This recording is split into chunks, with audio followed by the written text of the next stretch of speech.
Ja, ich habe wieder den Zeltplatz verloren in Venedig. Jetzt gehe ich Richtung Triest. Da ist etwa 100 Kilometer. Ja, da ist jetzt hauptsächlich Hauptstraßen angesagt. Die Gegend ist zwar wunderschön. Da innen ist das Meer. Dann habe ich auch schon einen Radfahrer gesehen, aber ich weiß jetzt nicht, wie weit das der Veloweg da geht. Da auf dem Navi sieht man eigentlich nichts Grosses. Und auf der Karte die ist viel zu grob, um etwas zu sehen. Ausgeschildert habe ich nichts gesehen.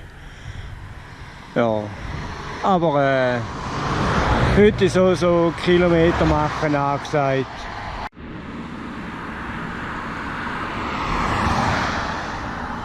So, was ist das? Also ich würde mal sagen, das ist jetzt das grösste Fischernetz, das man runterlassen kann, über die 4 Träger und dann hochziehen. Aber keine Ahnung, ich habe nicht gesehen, was sie da machen. Da hat es anscheinend mehrere. Im Fluss, gar nicht gesehen. Das ist jetzt ein völlig anderer. Jetzt halt dutzendweise. Ja. Also zur Information. Ich bin heute Morgen da gestartet. Habe mich hier durchgekämpft. Im Moment bin ich da bei Ractella und gehe dann da weiter Richtung Bibigon oder so ähnlich. Dort würde ich so Bed and Breakfast gehen. Es ist unheimlich flach geworden.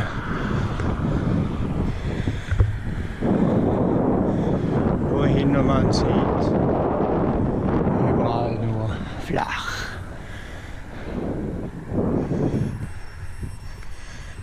Ich gehe jetzt hier mal ein neues Giet raus.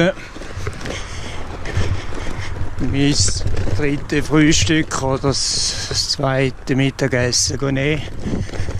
Und ja, da brauche ich den Verkehr nebenzu nicht. So, das passt.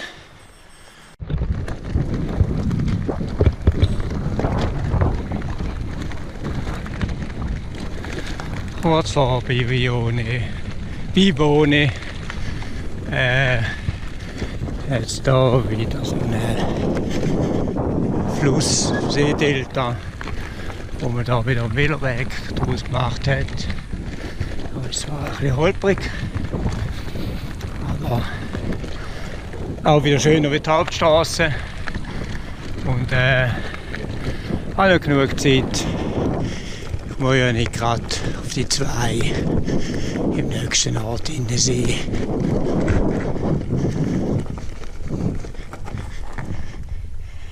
So, da noch bei Stillstand.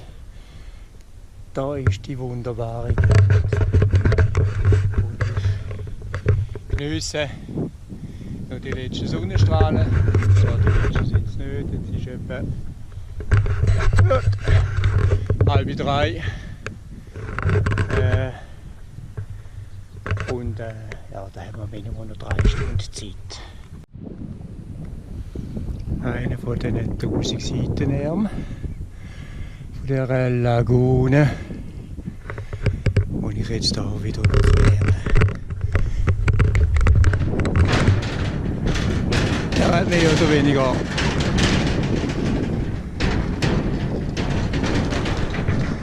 Lutherbruck. Das Wetter, ja, ich hoffe, es lebt noch. Aber ich glaube schon, die Wetteraussichten sind nicht so schlecht. Und ja, so eine Viertelstunde Bibone einquartieren, dann können wir ausgehen und dann ist der Tag auch gelaufen.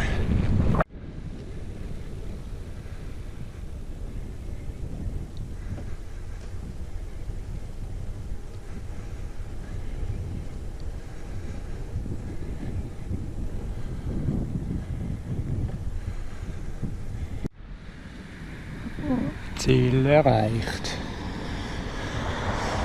Jetzt muss ich noch die Unterkunft suchen. Aber die Gegend scheint schön zu sein. Ich habe unterdessen meine Wohnung verloren. Ja, ein spezielles Örtchen war. Vor allem, ja, wie es jetzt außerhalb der Saison ist, haben sie alles abgebrochen.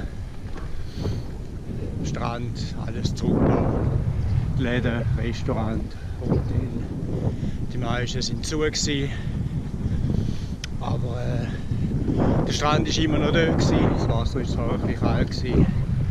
Aber ja, ich habe es genossen dort. Und jetzt bei dem Wetter gehe ich Richtung Triest, Innenstadt. Da habe ich wieder ein Bed and Breakfast reserviert. Ja, 44 € inklusive Frühstück natürlich. Und es hat einen sehr, sehr guten Ruf. Direkt neben dem Geschehen. Also da kann ich relativ schnell für eine Nacht ein bisschen kennenlernen und dann gehe ich wieder weiter. Unterdessen kommt die Sonne auch wieder ein bisschen führen. Ich hoffe, ja, sie tut mich heute auch noch ein bisschen begleiten.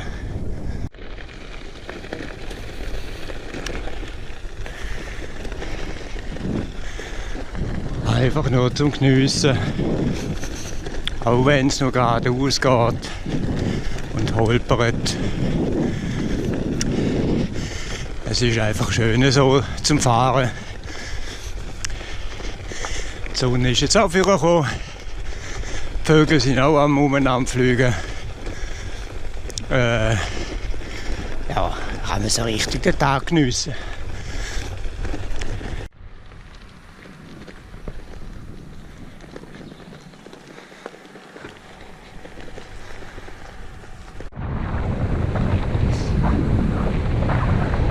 Abfahrt Richtung Triest. Hoffe ich wenigstens. Also das Navi sagt es auch. Das komische Gebäude dort oben, keine Ahnung.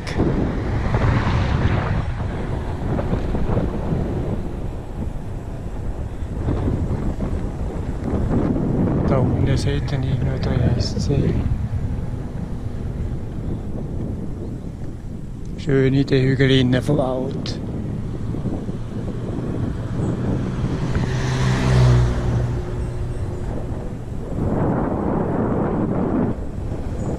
Trieste, Eis. Ah, in dem Fall.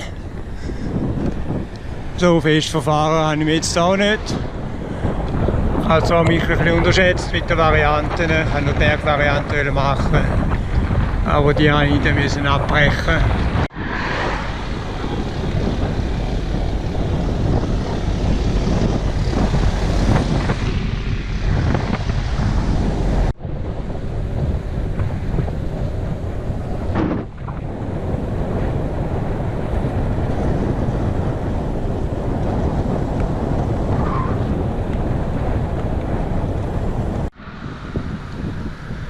Trieste. So. Jetzt geht es in die Altstadt hier. Jetzt sind wir suchen, einrichten und dann geht es auf die Piste. Ich hoffe, man sieht etwas in den Dunst.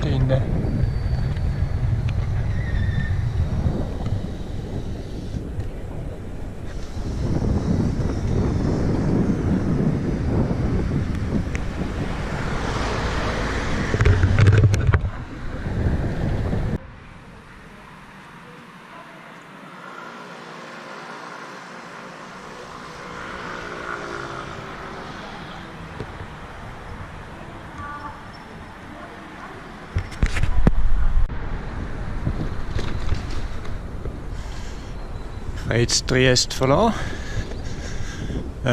Sonst mal wieder schön in einer Stadt sein, aber es ist definitiv nicht mein Wunsch. Jetzt geht es Richtung Kroatien, aber zuerst gehe ich nach Slowenien. Also heute Morgen bin ich Ding gewesen. Gut, da muss ich da runter. Da sagt wenigstens das Navi. Italien. Und für eine halbe Stunde so bin ich dort. In Slowenien. Und dann gehe ich auf Kroatien über. So, jetzt habe ich glaube ich jede Unebenheiten verwünscht. Und ja, das Ziel ist klar. Das Navi sagt. Und ja, ich folge dem. Die Hafenanlage von Triest. Da bin ich jetzt auf dem berühmten Fahrradweg Triest, Koper und weiter, wo da die alte Eisenbahnstrecke durchgegangen ist. Aber irgendwie habe ich den Namen vergessen. Aber schön ist sie trotzdem. Ich werde die sicher noch nachliefern. Da wird jetzt einige Zeit so gehen. Coole Sache, freue mich drauf. Parenzana, das ist das Wort, das mir gefällt hat. Und ich bin irgendwo da. Genau. Und übernachten tue ich irgendwo da. Ja, also, dann habe ich noch Zeit zu tun. So. Die Hälfte habe ich geschafft. Das ist Koper. Wenn ihr das anschaut, ich bin jetzt heute von Triest. Andere Hand. Da der ausrangierte Eisenbahnstrecke bis auf Koper gegangen. Und jetzt geht es dann da richtig Küsten entlang bis zum Bed and Breakfast. Das ist die Aussicht. Da mache ich auch ein bisschen Mittagspause. Es ist zwar ein bisschen zu früh, aber ich habe Hunger und kein Nebel. Bis jetzt habe ich dichten Nebel gehabt. Und super Aussicht. Also und alles der Küste entlang nachher. Also kann eigentlich fast nicht schief gehen.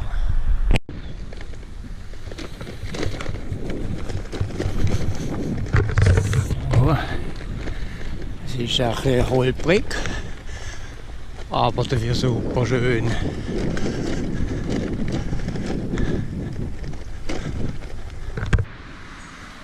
Da ist jetzt einer von diesen Tunnels. Was früher da die Zügel durchgejagt haben.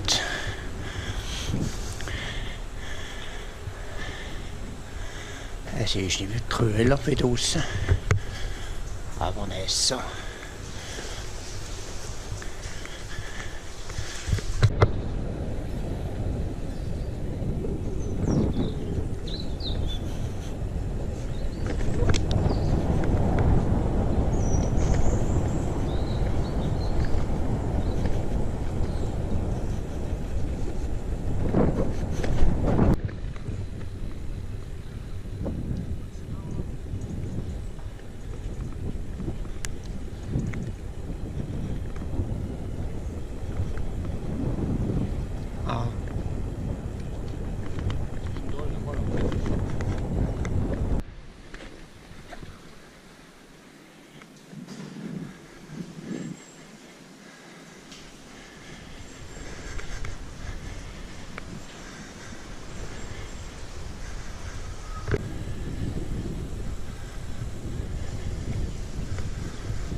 Aber ich habe jetzt vorhin unspekulär Grenze verloren. Respektive die Schweiz kommt jetzt hier gerade noch. Ja, schauen wir mal, was kommt. Ich habe jetzt soeben das Bed and Breakfast bei Burine verloren. Das ist etwa 2 Kilometer von Uttek weg.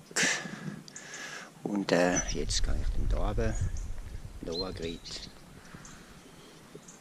Da ist die Veloroute und dann steche ich nochmal raus, über das Meer, Vrzar.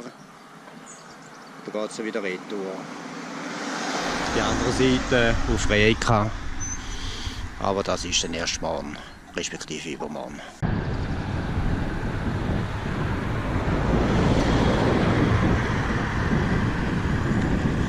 Sehr angenehm zum Fahren. Ich habe es eigentlich viel schlimmer vorgestellt. Kroatien, da hört man immer Rasen und so weiter. Aber da ist da überhaupt nicht. Im Gegenteil, sehr rücksichtsvoll. Also auf der Nebenstraße schön ruhig und gelassen.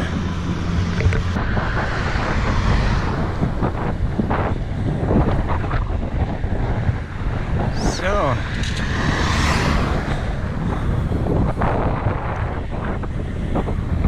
Jetzt gehe ich dann hier über den Damm, über die Meeresarm. Bin da gespannt, wie das rauskommt. Und ja, gehen wir jetzt erst mal ein bisschen da am Rand hin, ein bisschen kennenlernen, was wie wo. Und dann melde ich mich wieder. Da ist richtig Meer, als Nebel, wo dann da gegen den Mittag wieder ins Landesinnere drückt. Aber das ist in dieser Jahreszeit so. Ich habe etwas dagegen, aber der Nebel der tut da nicht so viel Rücksicht nehmen. Ja. Im Hintergrund die Autobahn. Und jetzt geht's übers Meer. Mit den Heilandsandalen. Aber nein. Es ist ein Damm. Jetzt zur Zeit der Brücke. Und nachher ist ein Damm, der aufgeschüttet worden ist. Autsch. Coole Sache. Freut mich. Und jetzt hat die Sonnenbrille müssen anlegen. Weil der Sonnenstand ist relativ tief. Und es blendet. Die Augen anfangen weh zu tränen. Aber so ist die da.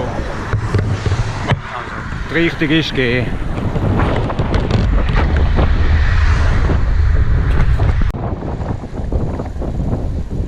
Genau, vom Navi sieht das so aus.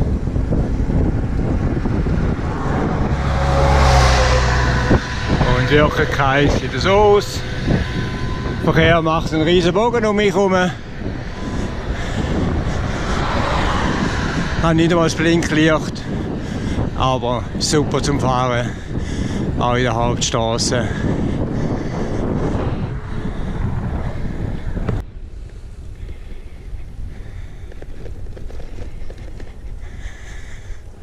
Einfach einsam. Kein einziges Auto. Das schönste Wetter. Und es geht einfach geradeaus. Ab und ein paar Kurven. Aber ja, voll super. Den Strand habe ich jetzt verloren für eine Zeit. Dann gibt es das Landesinnere. Dann habe ich auch das ein bisschen gesehen. Und der Grund ist sicher auch ein bisschen im Verkehr ausweichen. Weil die gehen meistens die Küste da. Ja, so hat man früher noch gearbeitet. Aber ich glaube, ein Ross oder 2 Ross hätten das nicht geschafft. Keine Ahnung, wie das gezogen worden ist. So ist schon ein Traktor. Gewaltig. Ja, die Richtung ist da durch. Und ja, so wie es aussieht, habe ich noch etwa 3 bis 4 Stunden. Ja, das ist jetzt die Umgebung, die ich dort hinter gemacht habe. Ja, jetzt geht es noch weiter Richtung hier hin. Das heisst Vrzar. Das ist da. Heute Morgen bin ich hier oben gestartet. Umag. Bin jetzt hier bei Novigrad vorbeigegangen. Und da rüber. Jetzt bin ich da ziemlich neben der Autobahn, etwa da drauf. Und kämpfe mich dann hier runter Richtung Vrzar. Da tue ich jetzt ein bisschen die Route verlassen. Gehe dann ab morgen wieder retour auf die Route hier rüber. Und dann Richtung Labin, wo man hier noch ganz ein bisschen sieht. Und dann Rijeka und dann Küste durch. Aber das heutige Tagesziel ist genau da, wo man nicht aussprechen kann. Es geht hier durch.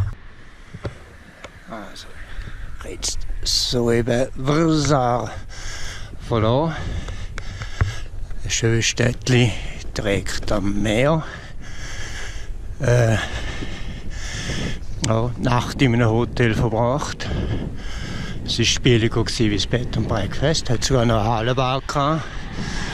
Das Nachtessen und das Morgenessen war ein riesiges Buffet. Also ich habe zusammen nicht einmal 50 € gezahlt. Das ist eigentlich nichts.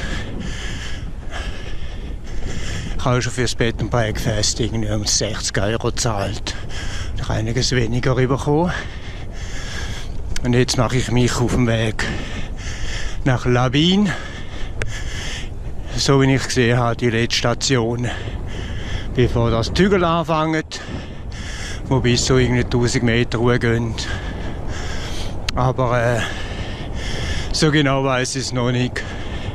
Ich nehme es jetzt mal vorzu, mache einen speziell kleinen Abschnitt, dass ich da genug Reserve habe, wenn da irgendetwas zwischen dir kommt. Leider hat es da immer Nebel, schon seit Tagen. Darum tut es auch nicht weh zum Dorf verlassen. Es war schön gewesen, aber das Reisen ist noch viel schöner. So, ich bin auch noch ein bisschen Rechenschaftsschule, wo ich da heute hingehe. Ich bin hier in Vrzar an der Küste gestartet. Bin den gleichen Weg, den ich gestern gemacht habe, wieder da retour gegangen. Und jetzt gehe ich Richtung Westen. Hier in diesen Punkten noch. Und das Endziel ist Labin. Komischerweise, GPS kennt den Namen nicht. Google sagt dem auch Labin. Aber sehr wahrscheinlich hat die einen anderen Namen hier in dieser Gegend, wo alles ein bisschen anders heisst. Und zum Teil hat es 2 verschiedene Wörter für die gleiche Gemeinde, die Stadt. Einmal, ich glaube, Italienisch und das andere Mal Kroatisch. Ja, die Halbinsel war anscheinend mal in Italien gewesen. Aber die Gegend ist schön und die Straßen sind mehr oder weniger leer. Jetzt fangen irgendwie die grösseren Hügel an.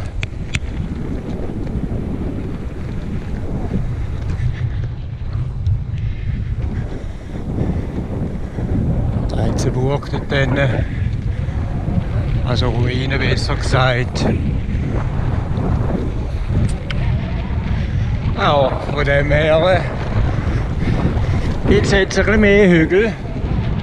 Eigentlich schon fast ein bisschen früher, wie ich gedacht habe. Da jetzt noch die Autobahn. Ich weiß nicht, ob man die noch sieht. Ja. Eine spezielle Art, wie man die Autobahn das Gelände macht. Dann ist es eigentlich genau gleich. Aber ja, ich weiß nicht, wie man das in der Schweiz macht. So etwas habe ich jetzt noch nie gesehen. Ja, aber ich gehe jetzt hier den kleinen Weg so durch.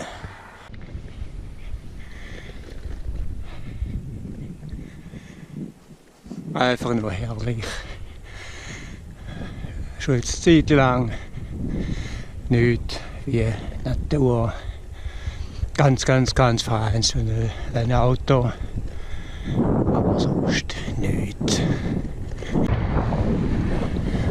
Ja, gerade vorne 200 Höhenmeter vernichtet.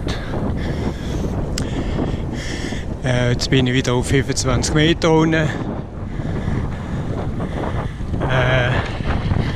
Lawine sind es etwa 10 Kilometer. Nächste Etappe, Rijeka, 53 Kilometer. Mit ein bisschen Gebirge zwischendrin. Ja, und jetzt ist es einfach flach.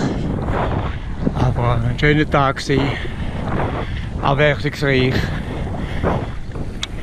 wenig Auto, kein Velofahrer, absolut allein in dieser Hinsicht. Aber ja, ich bin auch ein bisschen spät dran. So endlich wieder ein Tag, wo der blaue Himmel angefangen hat. Und überall ein bisschen Gebirge auftauchen. Heute ist so, wenn ich es einschätze, ein Easy Day. Ein paar Kilometer. Und dann bin ich zu Rijeka. Jetzt hat es gerade ein bisschen angefangen, die Natur reinzukommen. Vorne bin ich mehr ein bisschen. Ja, es ist ein Dörfer hin und her kutschiert. Aber ja, ich merke es auch, der Belag ist auch nicht mehr das gleiche wie voran. Ja, aber lieber so wie andersrum. Der Wind war schön, aber ja, die Unterkunft ist wohnungsbedürftig, sagen wir es mal so. Ich glaube, die, die es vermietet haben, ist ein absoluter Luxus. Für uns Verwöhnte ist es eher grenzgängig. Aber es war gut gewesen. Mit Ruhe kann ich schlafen. Von dem her passt das. Also, nächstes Ziel, Rijeka. So, das ist irgendwie so ein Seitental, wo ein bisschen Industrie hat. Die haben mir gesagt, sie sind der Weltenbummler und dabei bin ich es eigentlich. Ja, sie gehen jetzt richtig auch Süden, aber einiges komfortabler. Aber ja, ich nehme es wieder, das ist viel besser.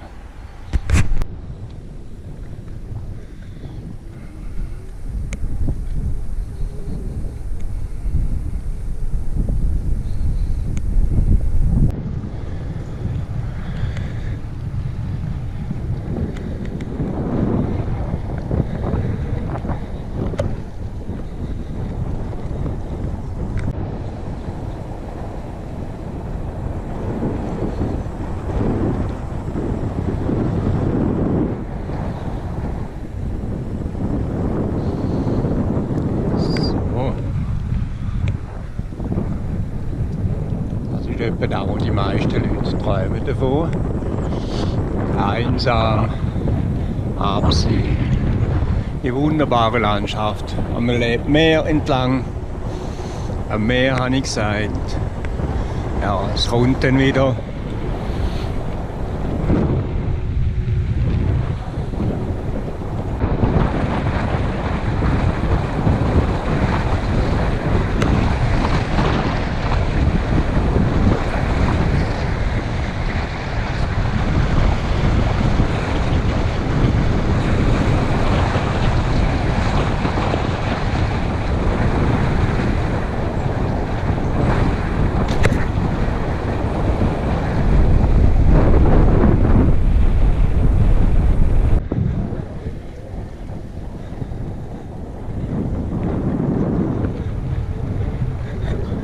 Also Rijeka hat es jetzt also noch nicht gesehen. Das ist noch ein bisschen weiter weg.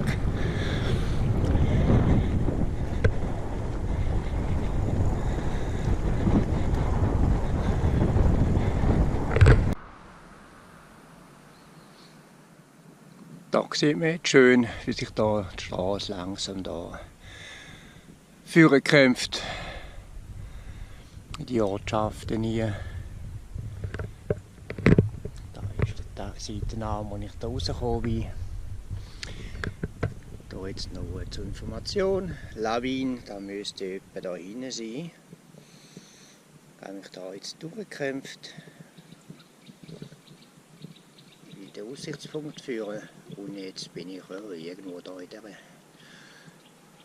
Strecke rein. Und ich gehe heute auf Rijeka. Nicht ins Hostel, sondern in so ein Apartment hier, wo ich kochen kann. Für 2 Tage. Und dann geht es weiter da der Küste entlang. Also nicht ganz an der Küste, aber einfach mehr oder weniger der Küste entlang. Ich hoffe, das Wetter wird so sein wie da. Und das Verkehrsaufkommen auch.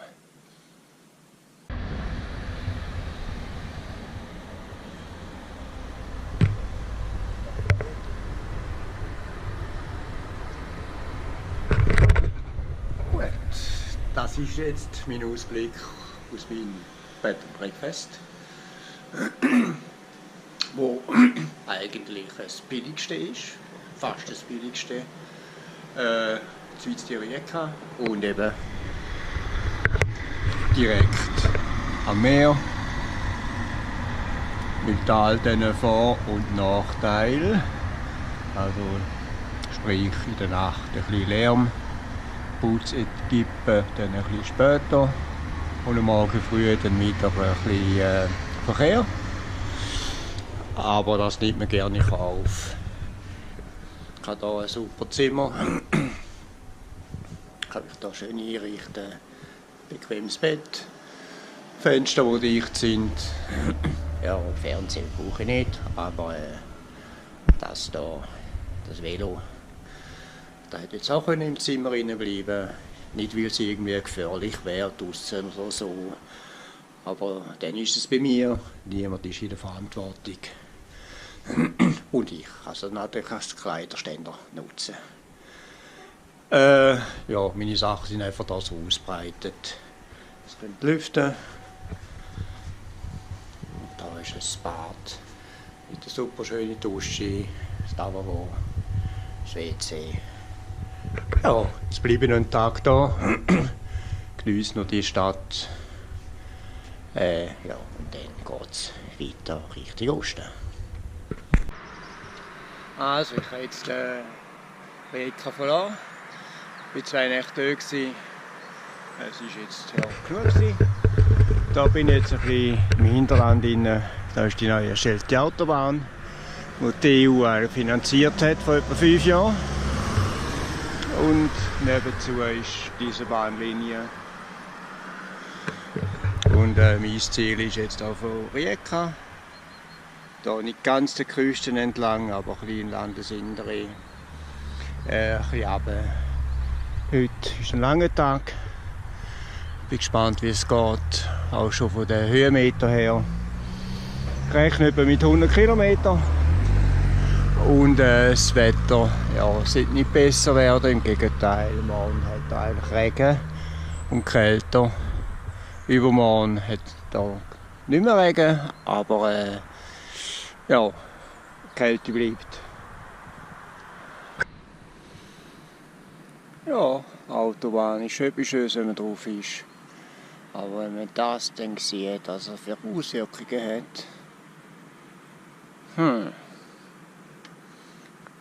Ja, gut, also meine Fahrt geht da durch.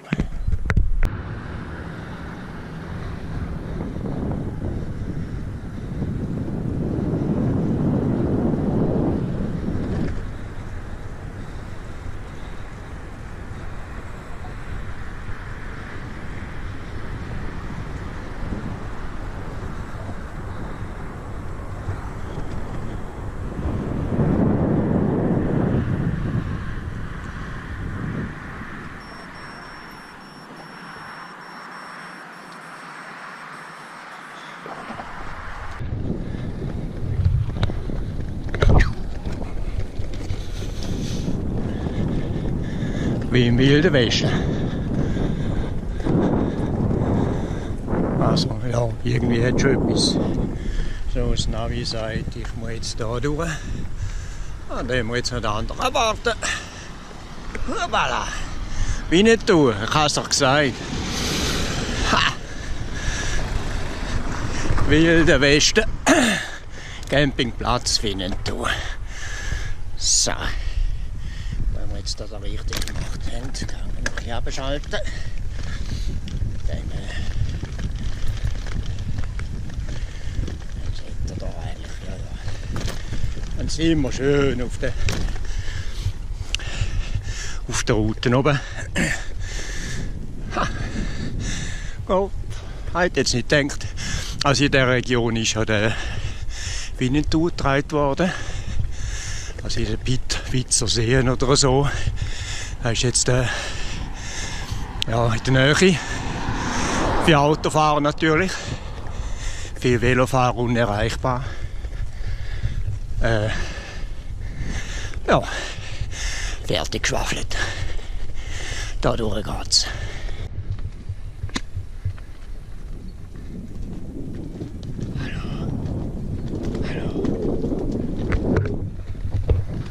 Überall jetzt wilde Rössli umeinander. Extrem schüch.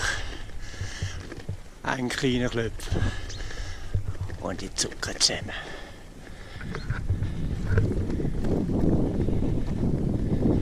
Herrlich.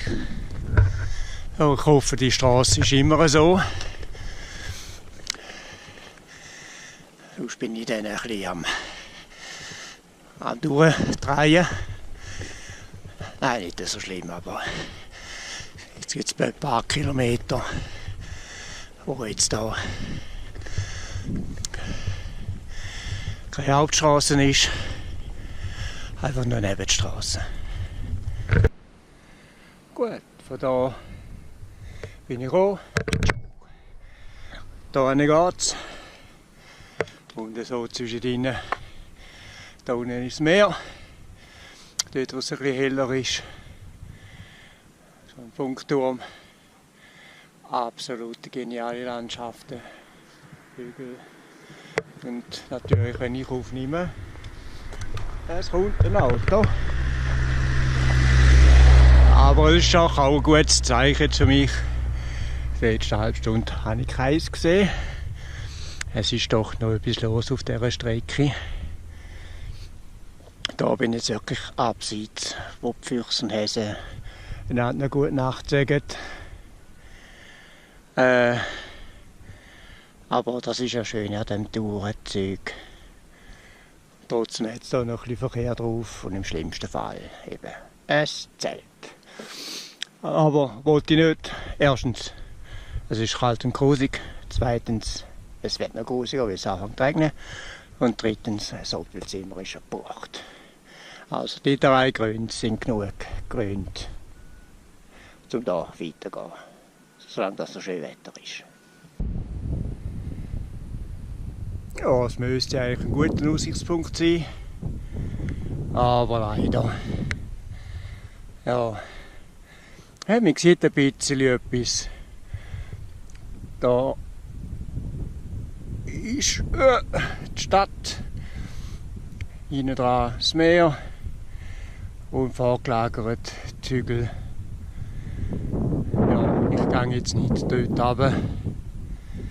Ich ziehe es da weiter. Es luftet ein bisschen. Und ja, ich will mich da nicht verkünden. Also, nochmal die Karte. Ich bin da. Zwischen ihnen und gehe noch so runter. Das ist noch mein Tagesziel. Richtig. Keine Ahnung, wie das heisst. Navigation, da weiss man ja unterdessen GPS. Und wenn ich jetzt da noch einschalte, schnell wegschauen, zack, kann ich das eigentlich auch noch auf dem App oben. Ich komme so weiss ich immer sehr genau, im Einzel oder im Kleinen, was geschehen ist, oder ein bisschen im Grösseren. Und da ist eine saugrosse Übersicht. Also, zieh da durch.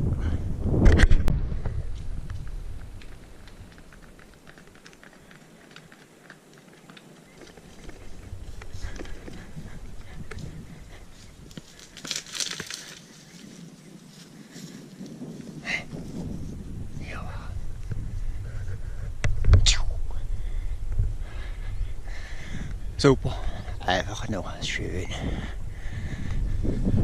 Und oh, da ist ein Baum im Weg. Ja. So, rausschneiden.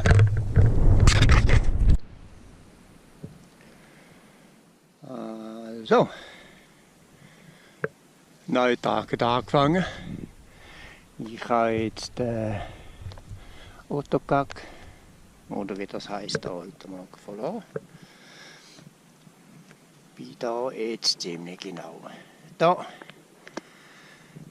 und werde da übergehen zu den Bidwitscher Seen.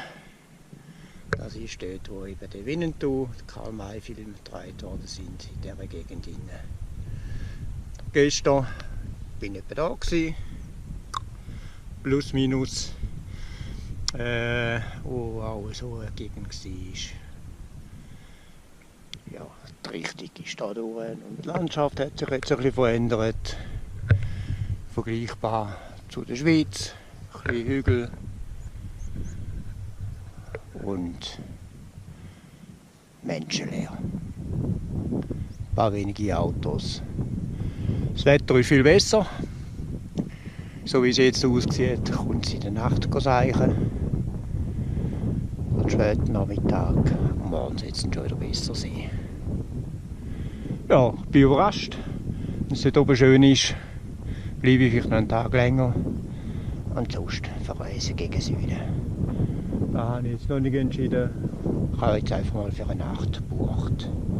Und zwar ja, direkt neben der See. Und die Richtung ist jetzt mal die da.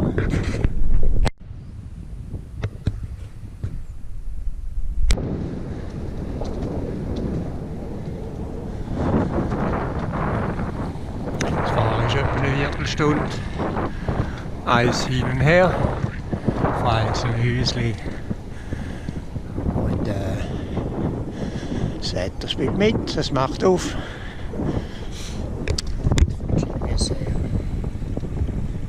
Das sieht gut aus. Da bin ich jetzt da in den Bereich, jetzt leider nicht anschauen. Und das ist jetzt, glaube ich, das einzige Dorf zwischendrin. Also, aber ich glaube jetzt nicht, dass da einen Laden hat oder sonst dabei, wo man da einen Kaffee nehmen kann. Kann man schauen. Oh, ja, angekommen.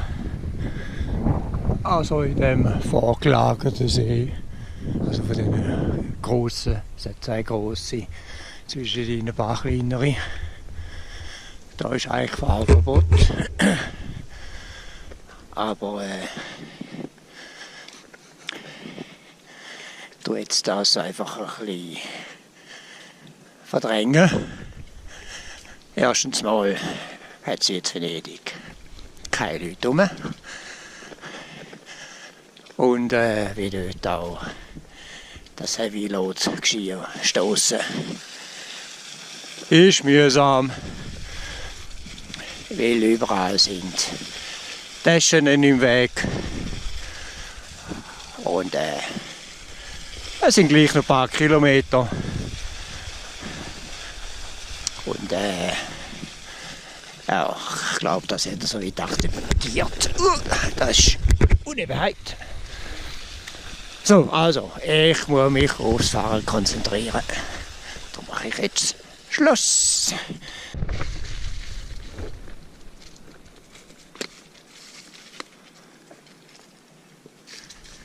So, das ist da die See. ist jetzt extra ein bisschen verkleinert, das Ganze, damit man da ein bisschen besseres Gefühl bekommt, was man da hat. So auf der Karte da ist zwar das Gleiche. Steck. Da sind wir irgendwie da drauf, da im kleinen Zimmer, kleinen Finger. Und, ja, und jetzt kämpfe ich da. Da ist ein grosser See, da ist ein grosser See und da sind noch kleinere. Also. Ich habe jetzt so eben die Bittlitzer See verloren.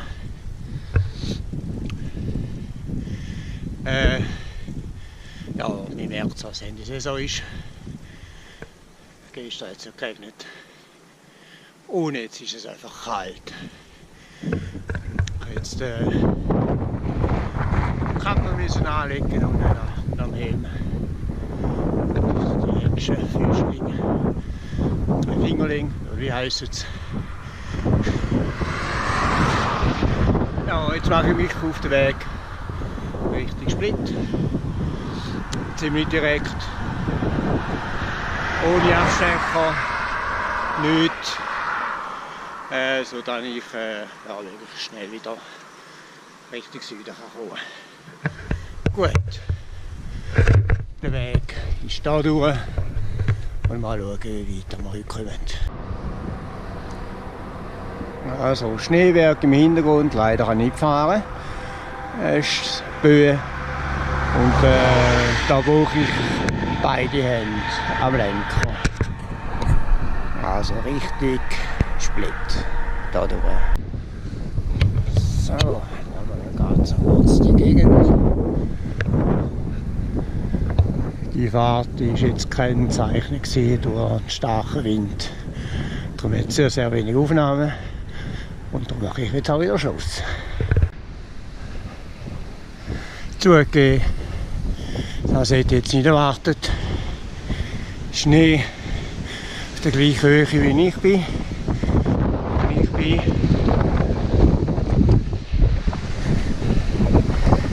Da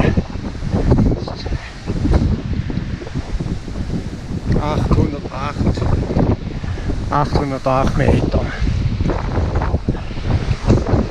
Ja, so, aber das ist der höchste Punkt. Jetzt geht es abwärts.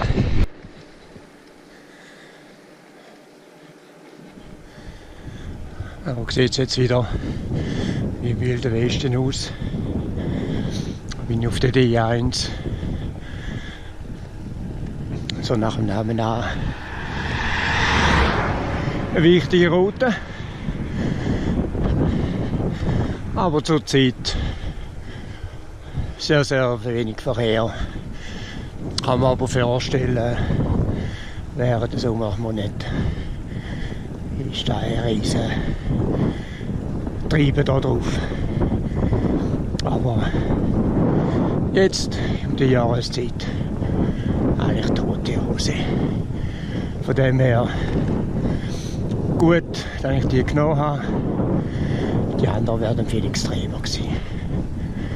Wäre länger gegangen, die Kilometer her, und noch 100 Meter höher hoch. Also über 900 Meter. Aber es ist kalt und windig. Und ja, bin froh, wenn ich am nächsten Abend dort wieder in die Unterkunft gehen kann. Ich will ein bisschen ausruhen.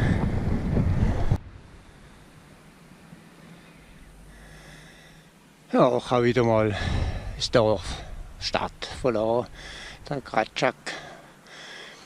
Bei schönstem Wetter, blauer Himmel. Gestern hat es gestürmt, es war kalt, grusig, gefährlich. Ja, und jetzt bin ich da, wo der kleine Finger ist. Ich kämpfe mich da durch. Da oben, irgendwie da zum anderen und dann da die Küste Richtung Siebenig. Ich glaube, so sagt man es. Ja, also, Jetzt geht es etwa 200 Meter Ruhe und danach geht es Richtung Null. Also wenn wir hier schauen, bin ich jetzt auf 560 Meter oben. Ja, dann gehe ich knapp auf 750 hoch und dann abziehen Richtung Null. Das ist das Tagesziel von heute.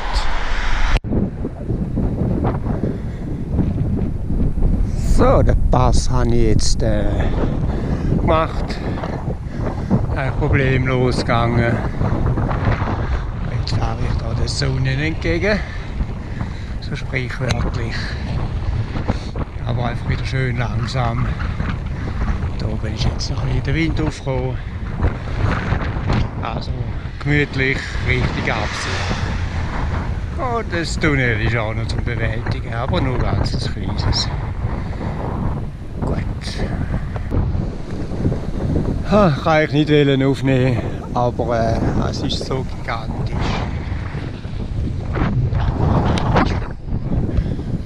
Der Rundumblick. Ja, hat man sonst nie. Ja,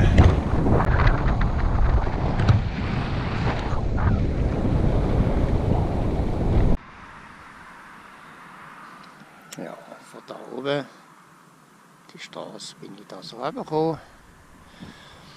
Rundum gefahren. Super Gebiet. Da hat es jetzt einen Fluss. Ja, dem folge ich jetzt ein Zeitchen.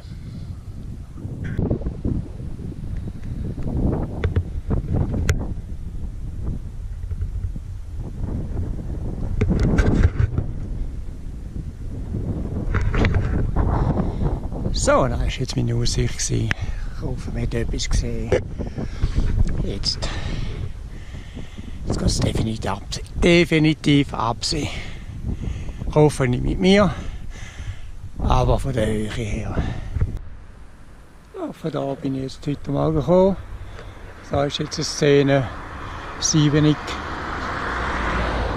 das alte Burg. Da unten gehe ich irgendwo übernachten. Nachher geht es auf Split. So, nach dieser Übernachtung im Siebenig, dem sehr schönen Städtchen, geht es jetzt weiter Richtung Split. Die Sonne entgegen. Sehr schön, wie kann ich da noch wieder auf die Mühle anlegen. Das kann ja warten. Aber die Szene stimmt. Und ein paar wenige Autos, die hier vorbeifahren. Aber nichts Dramatisches. Es ist noch ein bisschen kalt. Aber es wird heute noch bis zu 22 Grad warm. Also ich wäre noch froh, wenn es so kalt wird. Also das Ziel für heute, Split. Da werde ich 2 Nächte dort verbringen. Und dann geht es an die Küste ab. Richtung Albanien und so weiter.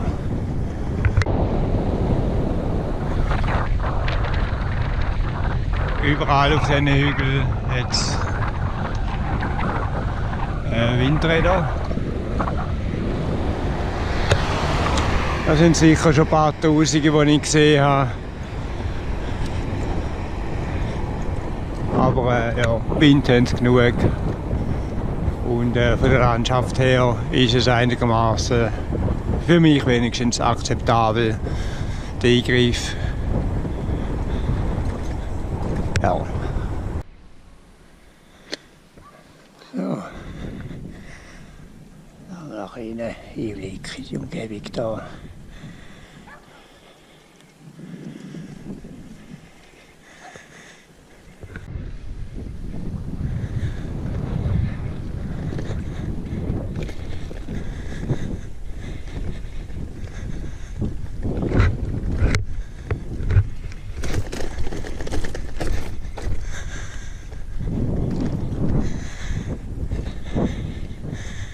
So, jetzt geht es einen kleinen Weg hoffentlich möglichst lang so weiter. Ça wäre es. Aber bis jetzt praktisch kein Verkehr, gute Straßen.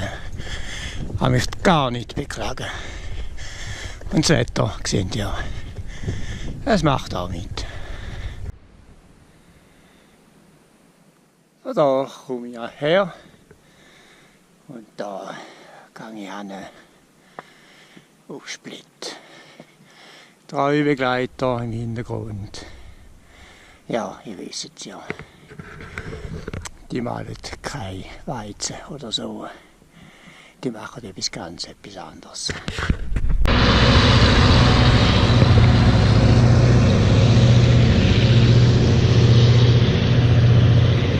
Okay. So tönt's. Wenn diese Loki sich da den Berg gut kämpfen.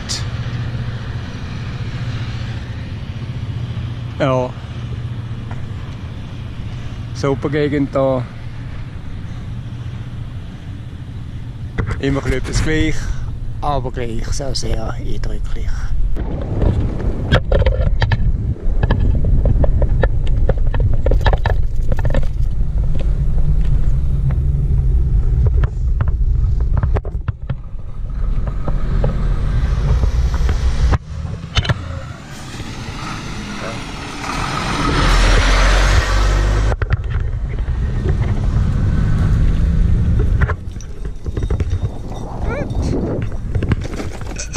Also, das sind jetzt andere Lastesel.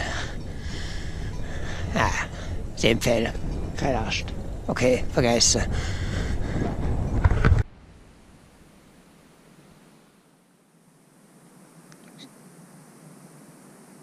Jetzt das Tal hier verlassen.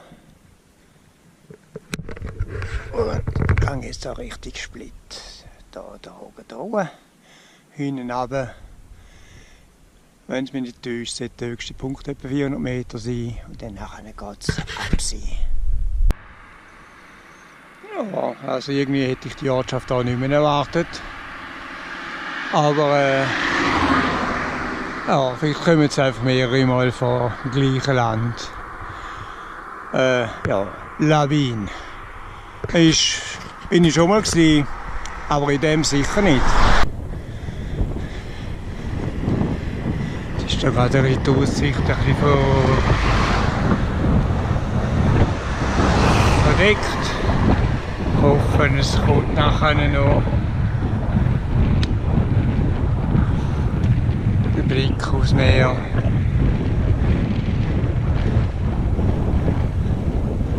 Doppelt so viel wert, wenn man es da mit dem Velo gemacht hat und gestrampelt.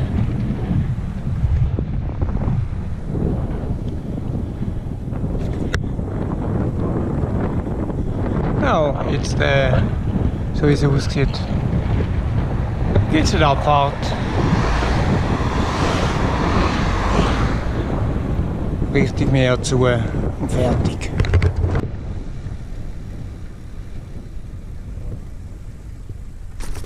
Zukunft.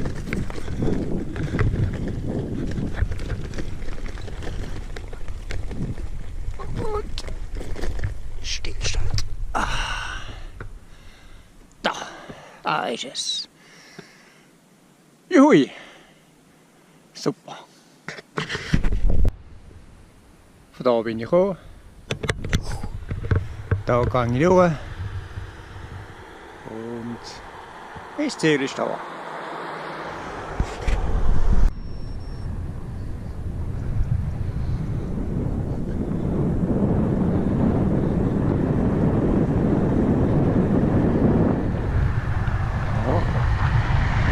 Doch eigentlich gar nicht haben.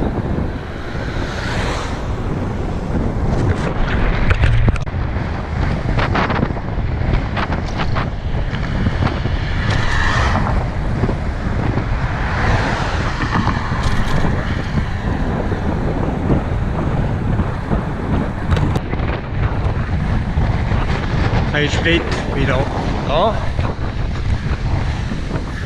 Richtung Süden natürlich. Landschaft, die ich leider schon vergessen habe. Etwas mit ZV, irgendetwas. Der Wind, der hält mich wieder.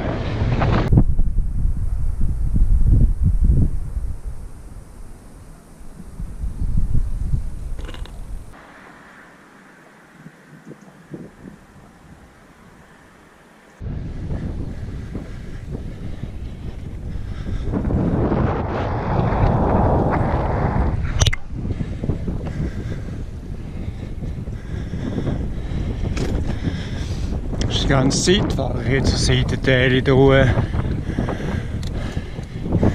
Weil ich da wieder schon wieder 200 Höhenmeter gemacht habe.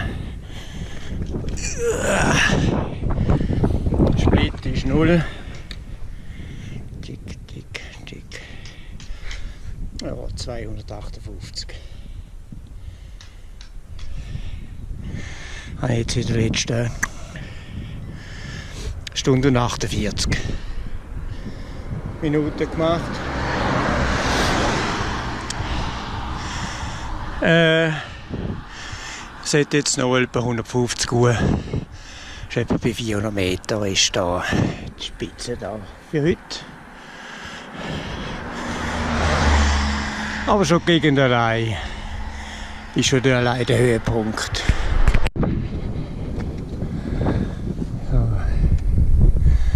So. Da ganz hinten das Meer.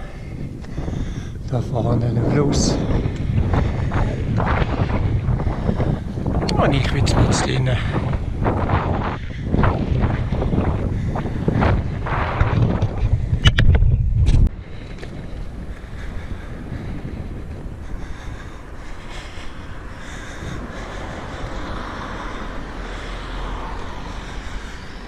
So.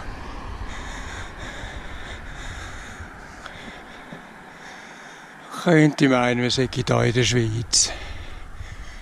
Aber da haben wir kein Meer. Wir sehen zwar keins, aber nicht so ist heiß. Schön.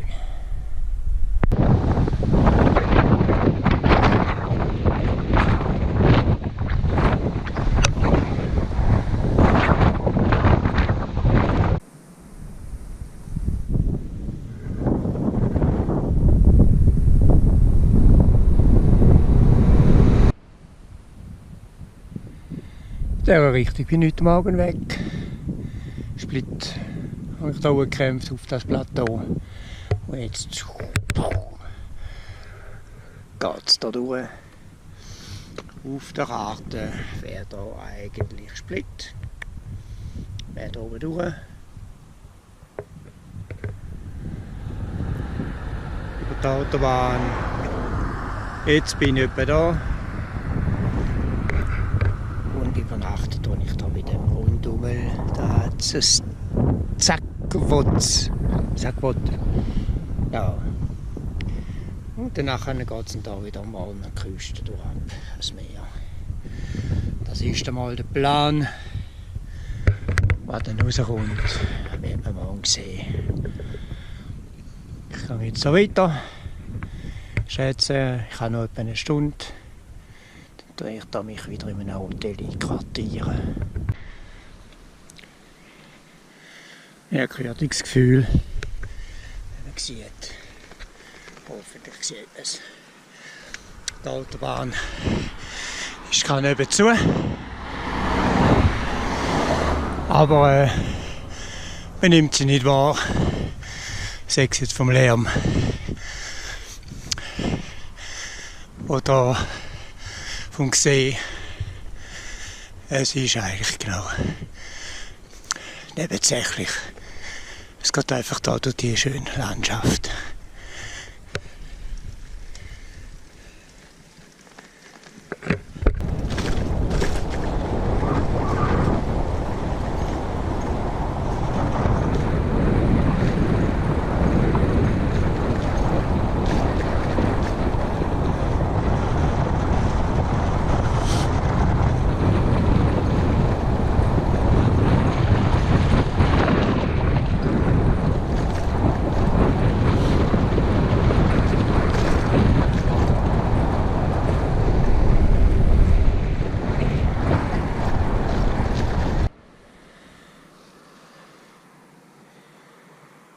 ich habe jetzt Zagwort verloren. Ich habe jetzt hier gerade eine kleine Anhöhe gemacht auf, ja, bis auf 722 Meter. Und ja, auf der anderen Seite bin ich jetzt schon ein Zeitchen runtergefahren.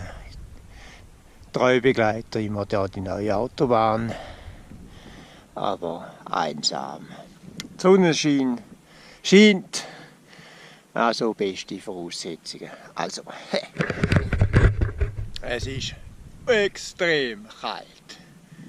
Hätte jetzt nie gedacht, im Norden habe ich viel weniger Kappen an, auch jetzt die kurzen Händchen. Jetzt da, aber ja. Gut, also von der Karte, da oben habe ich übernachtet.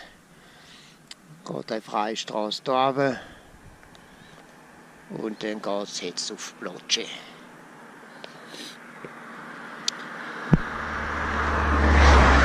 Da werde ich entscheiden, ob ich dann landeinwärts die Route mache oder alternativ auf die Fähre gehen und dann da die Strecke machen.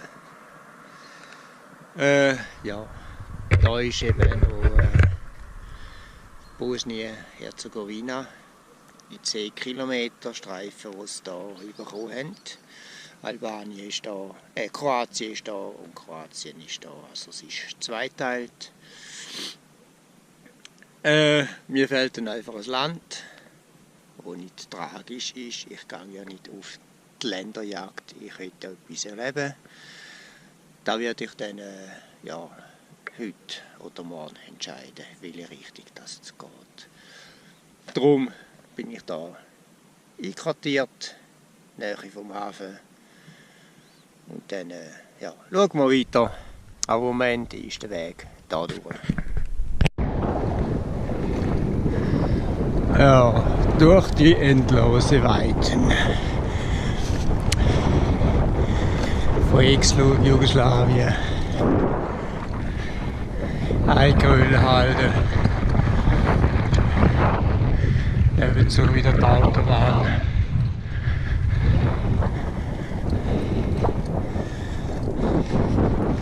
Schön einsam. Am Sonntagmorgen nach der Zeitumstellung. Fast einsam. Genau, ab und zu kommt das gleiche Auto. Aber halten sich sehr, sehr in Grenzen.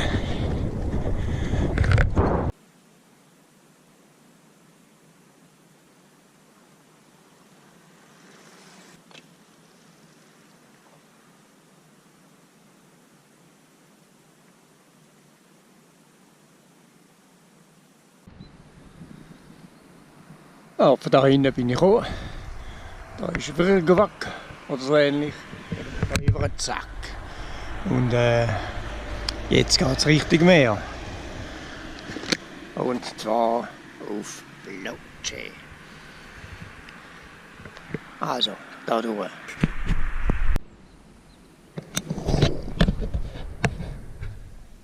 So, und irgendwann werde ich dann da unten landen. Mit den Kurven da hin und her.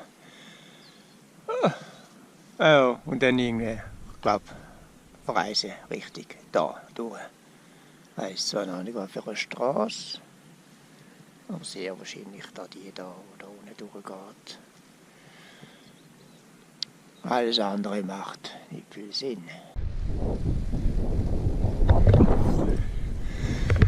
So, das war jetzt der letzte Blick gewesen, das Täleli. Und jetzt geht es Richtung Ploče. Das heisst für mich geradeaus ins andere Täleli.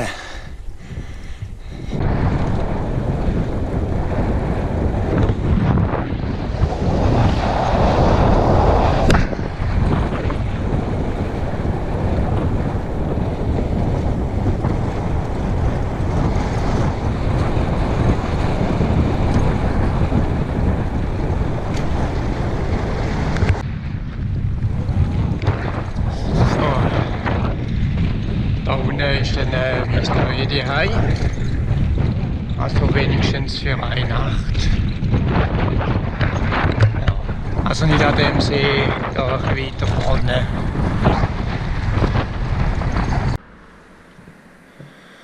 Und wieder lohne ich ein Dorf retour. Lotsche. Ja, ist mal etwas anderes gesehen. Ein kleines Städtchen. Aber nicht irgendetwas Weltbewegendes. Jetzt gehe ich hier weiter. Richtung Dubrovnik. Die meiste Zeit an der Küste entlang. Mal ein paar hundert Meter hoch, 2, 3, dann wieder ein bisschen runter. Aber sollte drin sein. Es sind zwar 106 Kilometer. Ich bin jetzt eine Stunde früher unterwegs. Ich hoffe, dass ich auf die 3, spätestens um 4 dort bin. Natürlich mit der entsprechenden Pause zwischendrin. Also, es geht hier durch. Da geht es einfach nicht dazu.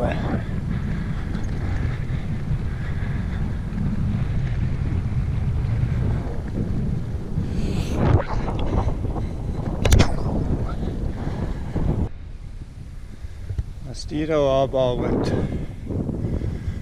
kann ich jetzt hier nicht sagen. Aber sie machen so ein Zeitchen. So ein GPS rein. Ist es eigentlich auch vermerkt. Aber jetzt davon aus, dass es nicht riesig ist. Für das Klima ein bisschen zu grob.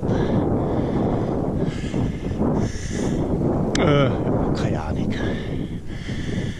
Sommer ist dann natürlich auch heiß. Ja, das ist jetzt die Aussicht. Ich bin jetzt hier ein bisschen rundherum gefahren. Nicht an der roten Linie entlang, sondern schön die Küste noch. Super gewesen. Aber jetzt bin ich wieder auf der Hauptstraße.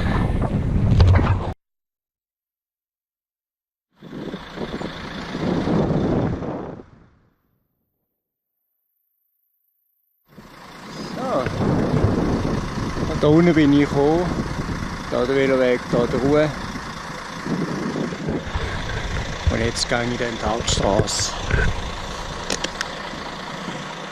Jetzt bin ich da. Jetzt gehe ich alles hier die Küste entlang bis auf die Dubrovnik.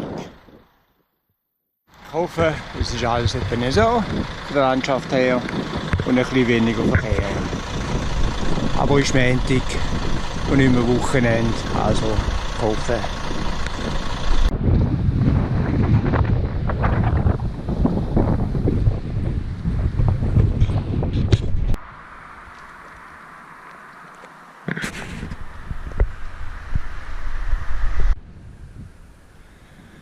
Was ist das dort vorne? Also, das ist der Grenzübergang zu Bosnien-Herzegowina, die genannten 10 Kilometer, die sie hier haben. Ich bin eigentlich jetzt gerade da. Ich klicke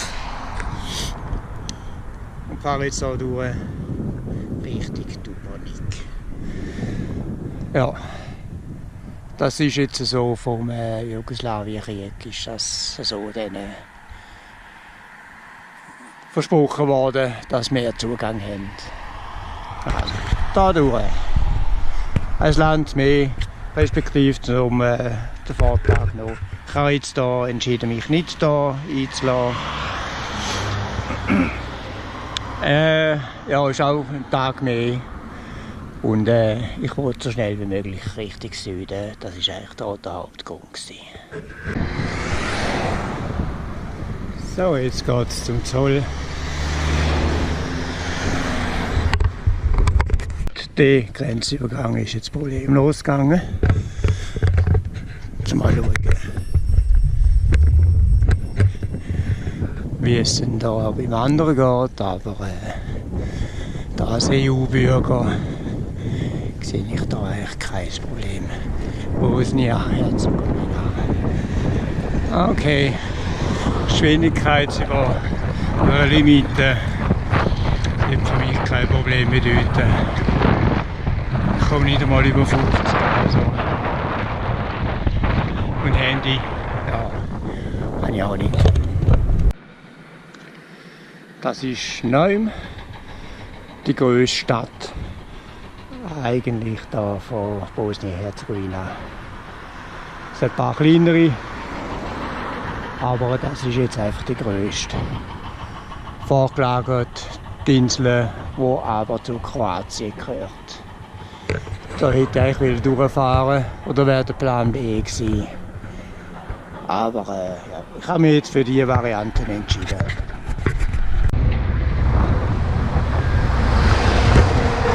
So, ja, jetzt.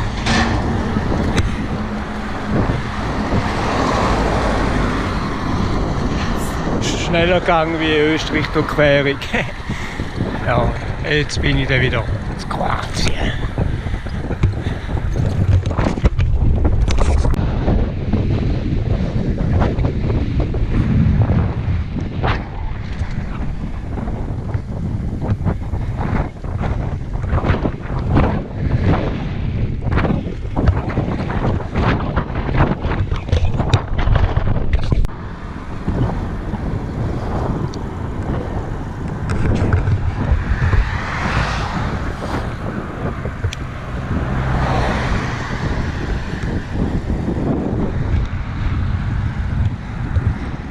Ist doch herrlich.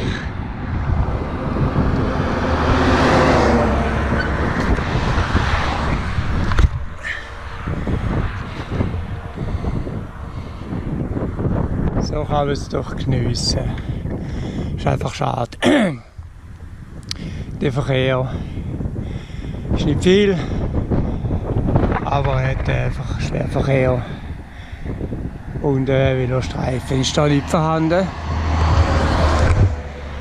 Aber die Straße ist recht gut ausgebaut, also er hat Platz.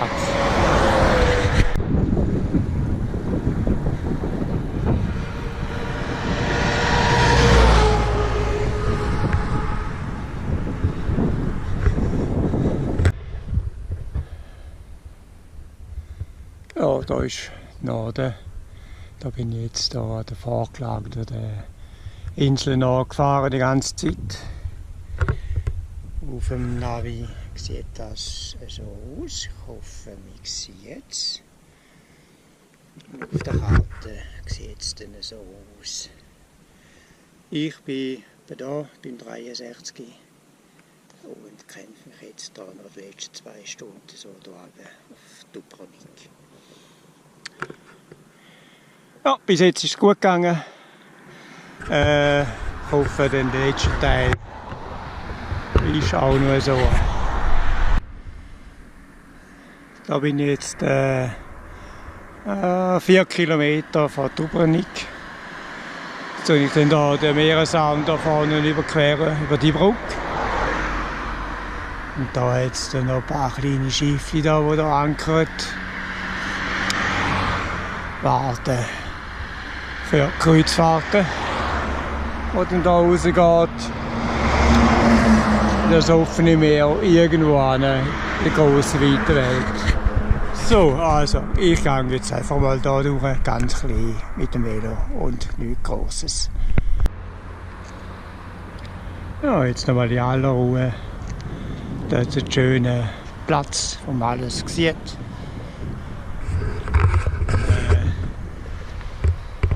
Ja, wenn man jetzt mich da so sieht, der Sonne, man gehört in der Schweiz, kalt, nass, grusig. Und ich da, cool. Freut mich, die Stimme ist zwar am Anschlag, aber ich habe jetzt über 100 Kilometer hinter mir. Und ja, bin ziemlich müde. Ich freue mich jetzt auf die Unterkunft. Und darum genieße ich jetzt hier noch ein bisschen schönes Wetter. Die Sonne. Und dann schauen wir mal, was es heute gibt. So. Ich habe einen kleinen Bogen rundherum gemacht. Dann bin ich einfach rum. In der Altstadt. Eindrücklich. Ja, der Verkehr nimmt jetzt zu, darum höre ich jetzt auf Schnurren.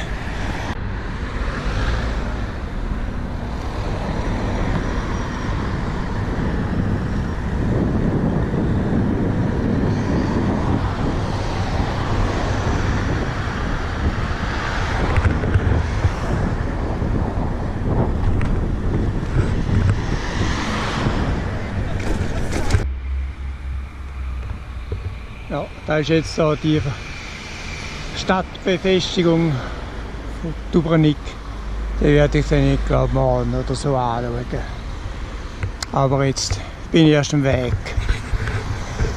zur Übernachtungsstelle, respektive zum Hotel, und dann schaue ich weiter.